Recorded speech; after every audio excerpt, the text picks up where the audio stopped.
ఈ కాశీ క్షేత్రం రావడం విశేషం. ఇక్కడ క్షేత్రపాలకుడు కాలభైరవుడు. ఆ కాలభైరవుడు యొక్క ఆజ్ఞంటేనే మనం రావడం జరుగుతుంది. అలాగే ఈ క్షేత్రపాలకుడు ముందర ఆయన దర్శనం చేసుకోవాలి. ఇక్కడ మొత్తం అష్టభైరవుడు అనేక మంది ఉన్నారు, అనేక చోట్ల ఉంటారు. ఒక చోట అష్టభైరవులు ఒక చోట ఉంటారు. అయితే ప్రధాన కాలభైరవుడి దగ్గరికి వెళ్ళి అక్కడ కాలభైరుడు దర్శనం చేసుకుని, ఆ కాలభైరుడు వెనకాల దండపాణి అని ఉంటాడు, ఆయన దర్శనం చేసుకుని, ఆ కాలభైరుడు టెంపుల్కి దగ్గరలోనే మృత్యుంజయ మహాదేవ మందిరం ఉంది. అక్కడ ధన్వంతరికి ఉండిన ఒక బావి, అంటే ఒక నీళ్ళు ఉంటుంది. ఆ నూతిలో నీళ్ళు ఇస్తారు, చక్కగా నీళ్ళు తాగాలి. ఒక బకెట్లో నీళ్ళు పట్టుకెళ్ళి పెద్దవాళ్ళకి ఇంట్లో మనిస్తే వాళ్ళ ఆరోగ్యం బాగుంటుంది. అది మృత్యుంజయ మహాదేవ మందిరం. అక్కడ మనం వెళ్ళే దారిలో అనేకం ఉంటాయి. కృష్ణవాసేశ్వర మహాదేవుడు, ఇలాగ అనేక ఆలయాలు ఉంటాయి. కనిపించిన లింగానికి ఎలా దండం పెట్టుకోవడం, ఓ చెవుని నీళ్ళు చేయడం అంటే ఆ లింగానికి పోసుకోవడం, దండం పెట్టుకోవడం, ఇంకా దానికి మించింది లేదు. అయితే ఈ కాశీలో సంకటమోచన హనుమాను, గౌరమ్మ టెంపుల్, తులసి మానస మందిరం, సారనాథ్, బెనారస్ యూనివర్సిటీ, రామకృష్ణ పరమహంస వివేకానంద విద్యాభ్యాసం చేసినటువంటిది బెనారస్ యూనివర్సిటీ.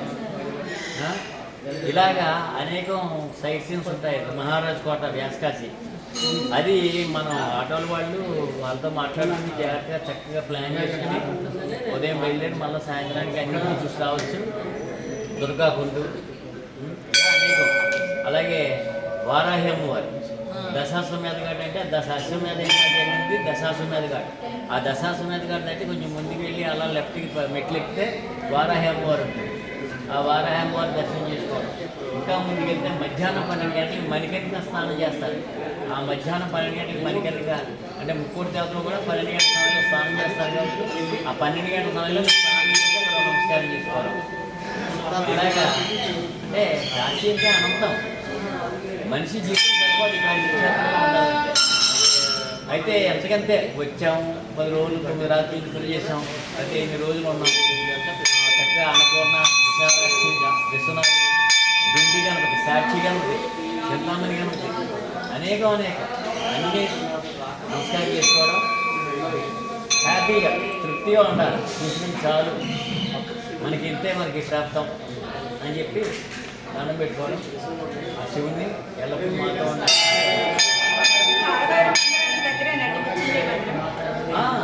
కాలభైరవ మందిరం నుంచి ముందుకి రోడ్డు ఉంటుంది. ఎడపక్కకి వెళ్తే విశ్వనాథ మందిరం, రైట్ సైడ్కి లెఫ్ట్ సైడ్కి వెళ్ళకుండా స్ట్రైట్ వెళ్తే ఆ రోడ్డు ఎండింగ్లో టర్నింగ్ తిరుగుతుంటే మృత్యుంజయ మహాదేవ మందిరం. అక్కడ అనేక లింగాలు ఉంటాయి. అక్కడే మనకి బావి ఉంటుంది, దాన్ని ధన్వంతరి గుండు అంటారు. అది చేత అది చూసి నమస్కారం చేసుకోండి. అదే भारती गौरी सीले सुनी బాజు